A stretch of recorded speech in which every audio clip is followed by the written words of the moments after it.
This is every German aircraft of World War II. Fighters, bombers, transports, reconnaissance planes, gliders, even helicopters.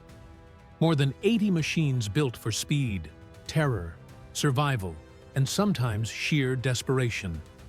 Some became legends, some became nightmares, and some were so bizarre they felt like inventions from another world. We begin with the fighters and interceptors, the sharp edge of the Luftwaffe. First, the Messerschmitt Bf-109, the backbone of German air power. This aircraft evolved endlessly throughout the war, constantly upgraded with new engines, new weapons, new tactics.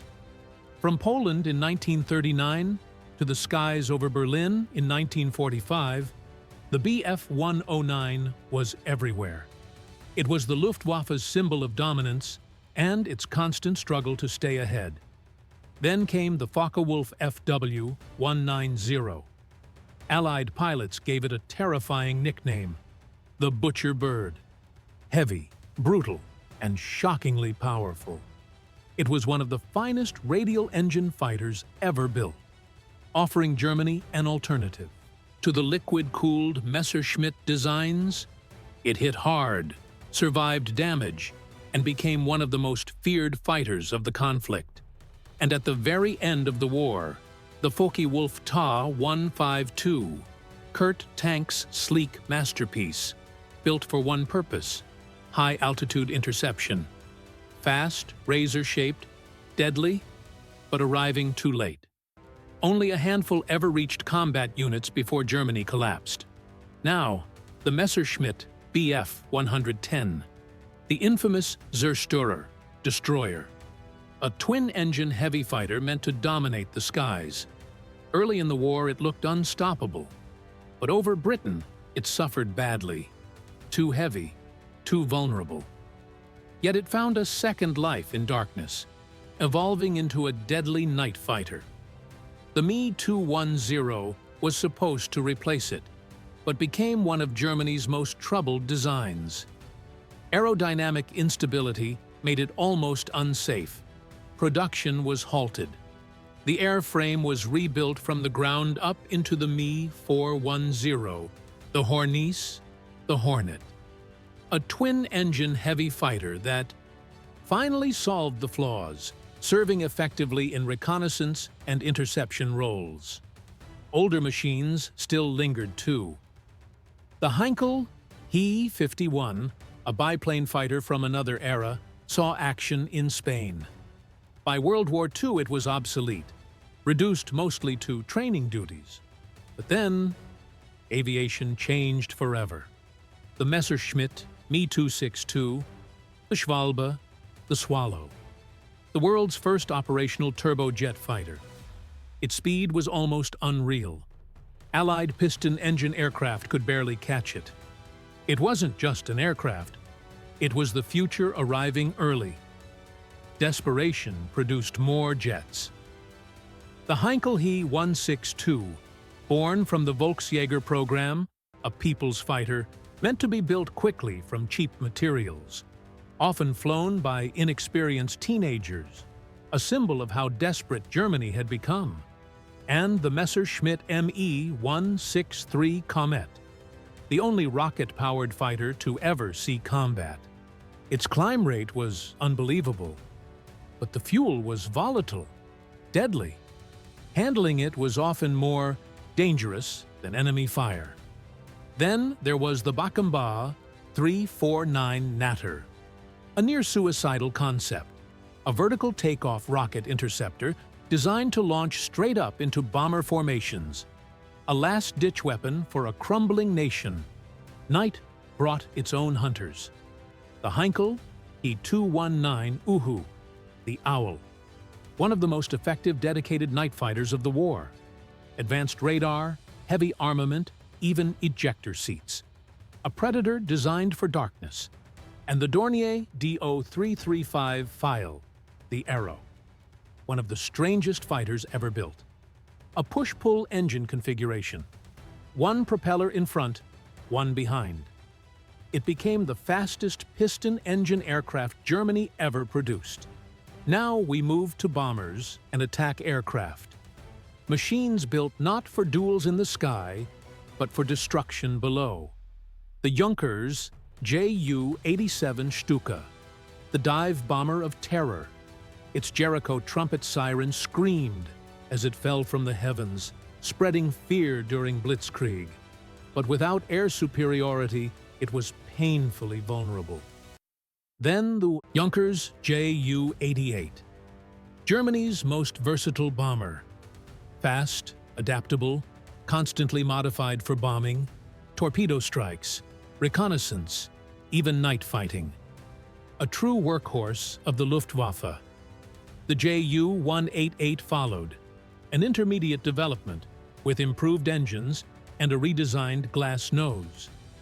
Earlier bombers like the Ju-86 saw limited combat, but found new life as specialized high-altitude reconnaissance platforms. The Dornier Do-17, the flying pencil, was slim, narrow, and relied on speed for survival. Its successor, the Do-215, was meant for export but became essential for reconnaissance. Then came the Dornier Do-217, larger, heavier, more powerful. Used for bombing, anti-shipping, and night fighting, known for toughness and payload. The Heinkel. He-111 was one of the most iconic bombers of the early war, with its greenhouse nose. It served not only as a bomber, but later as a transport and even a V-1 flying bomb launcher. And looming above them all, the Heinkel He-177, Grief, the E. Griffin, Germany's only true long-range heavy bomber. Plagued by engine failures and catastrophic fires, yet still pushed into service. Then, the Arado R-234 Blitz, the world's first jet-powered bomber and reconnaissance aircraft. So fast that interception was nearly impossible. A ghost streaking through the sky. Germany also relied on rugged close-support aircraft like the Henschel HS-123. Obsolete in 1939, yet so tough it served effectively until 1944, and the Henschel HS-129, built as a dedicated tank buster. Nicknamed the Can Opener, heavily armored, sometimes armed with massive cannons capable of shredding armored vehicles. Even fighters were adapted into ground attack roles. The FW-190F became a brutal strike aircraft, armored to survive flak and carry heavy bomb loads. The FW-190G extended its range, stripped down for deep penetration missions. Over the Atlantic, the Focke-Wulf FW-200 Condor stalked Allied convoys. Churchill called it the scourge of the Atlantic, as it hunted ships and guided U-boats to their prey. Now we enter the world of transports and utility aircraft, the veins that kept Germany's war machine alive. The Junkers Ju-52, the legendary tri-motor Ant-Ju, the tireless workhorse of the Luftwaffe. From Crete to Stalingrad, it carried men and supplies everywhere. The Ju-290 became a long-range transport and maritime patrol aircraft, evolved from bomber designs. The massive Me-323 Gigant was one of the largest transports of the war, capable of carrying tanks, but extremely vulnerable to fighters. The Arado R-232 Millipede introduced innovative multi-wheel landing gear, able to operate from rough, improvised airstrips. Light transports like the Siebel C-204 served widely for liaison and training. The Bf-108 Typhoon was an elegant communications aircraft, the design ancestor of the Bf-109 itself. The Fieseler F-156 Storch was extraordinary, capable of landing almost anywhere, invaluable for command liaison, and rescue missions. Reconnaissance aircraft revealed the battlefield. The FW-189 Flying Eye, with its glass cockpit and twin-boom design, gave unmatched visibility. The HS-126 served early as an observation aircraft before being replaced. The Arado AR-234 recon variants photographed Allied territory at jet speed, untouchable. Germany also built flying boats for maritime patrol. The Blohm and Voss BV-138 Flying Shoe, the enormous BV-222 Wiking, and the Dornier DO-24, famous for search and rescue missions. Gliders became silent weapons. The DFS-230 delivered assault troops in daring raids like Eben Emael. The Gotha GO-242 carried cargo and soldiers across the Eastern Front. And the Me-321, the largest glider of the war, could transport heavy equipment or 200 troops, requiring multiple tow aircraft. Training aircraft shaped Luftwaffe pilots. The Bücher Bu 131 Jungmann trained countless young airmen. The Bu 133 Jungmeister refined aerobatic skills for future. Aces, Arado trainers, Focke-Wulf biplanes, and countless utility aircraft filled Germany's skies with preparation, even as fuel shortages strangled the Air Force.